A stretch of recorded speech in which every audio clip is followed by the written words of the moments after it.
Okey bang, Assalamualaikum. Waalaikumsalam. So hari ni apa program ada bang? Hari ini kita ada program pemberian pokok percuma kepada pengunjung-pengunjung sebagai souvenir lah. Sempena melawat sambutan Hari Landscape Negara. Hari Landscape Negara ni tiap-tiap tahun kita akan buat, tapi di seluruh Malaysia lah. Tahun ni Melaka terpilih untuk kita buat program ni.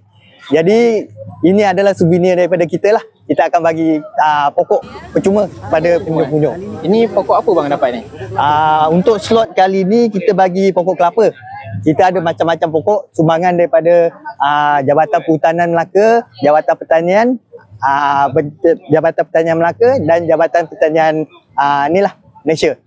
Jadi kita ada macam-macam pokok, antaranya pokok kelapa lah, pokok durian, pokok rambai, ada beberapa jenis lah, macam-macam lagi, asam glugo ada.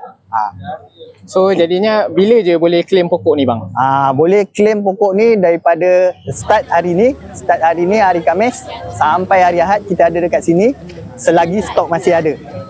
Kita akan buat slot pagi dalam pukul 9 macam tu kita akan start. Lepas tu kita akan break petang dalam pukul 4 macam tu kita akan buka. Okey, terima kasih bang. Assalamualaikum. Okey, sama-sama. Waalaikumsalam.